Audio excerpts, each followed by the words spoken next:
This time last year, those of us who you elected to represent you at conference were expecting to spend a week at the end of June in sunny Telford. Of course, COVID-19 intervened, and instead we found ourselves enjoying a week at our desks, joining conference by Zoom. It was essential for conference to meet in some form, not least to ensure that ministers are stationed. That's a process that happens annually. However, legally it wasn't clear what we were able to do while constituted in a way that was never conceived of when all the documents that dictate how we can run were written. So a decision was made to limit the business that we were doing as to that was perceived as essential. It was also clear that we wouldn't be able to confer in the same way as we usually do. So, for example, conversations about God in Love Unites Us would not have been able to be held well over Zoom. And that, combined with the fact that many of the districts, many of the synods hadn't had the chance to speak about and vote on those proposals, meant that that was one of many items of business that were postponed until next year. Despite the limitations, we worshipped, we heard the opinions of others, we prayed, we voted, we elected Sonia Hicks and Barbara Easton as our next president and vice president.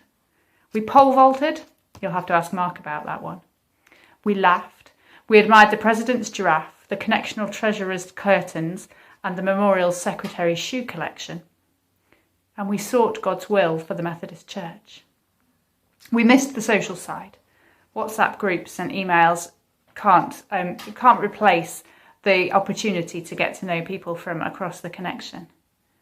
But we slept in our own beds and we didn't have to queue for lunch, so it wasn't all bad. We're now going to tell you a little about some of the most important pieces of business that we did.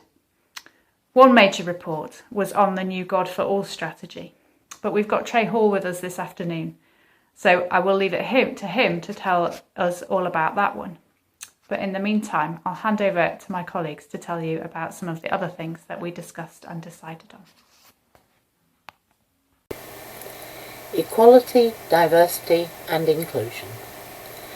A motion was put before conference saying that it welcomed the work done by the Methodist Council after referrals made by the 2019 conference, but it believed that a more robust and rigorous approach was required, saying that experience in many sectors had demonstrated that careful, independent and transparent monitoring processes are an essential element of combating unjust discrimination.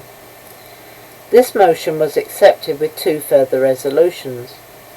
The first of these was that the conference directed Methodist Council to monitor the extent and implementation of its 3 directions from paragraph 5 of section B of its report, and to report back to conference 2021.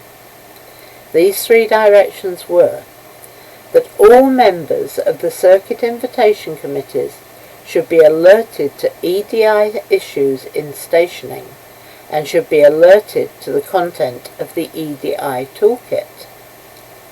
That every member of a circuit invitation committee would have completed training in unconscious bias. The Equalities, Diversity and Inclusion Committee should be mandated to ensure the necessary resources were available to circuits. The conference also directed the Methodist Council to produce and implement a robust, independent and transparent system for monitoring and reviewing stationing outcomes with regard to EDI concerns, and to report to the conference of 2022. One of the other main reports at conference this year was entitled Oversight and Trusteeship. Not a subject I would say that excites me on a daily basis. But when I read the report, it resonated very much with something that we're looking to do and pursue up in our circuit in the North of Scotland mission. It's based initially around the idea of our calling and reaffirming our calling as churches and the mission that we have. And it's something that will affect every aspect and every layer of our church, from conference to district to circuit to the local church. Much of it is about our governorship and how we structure the way that we actually do our work.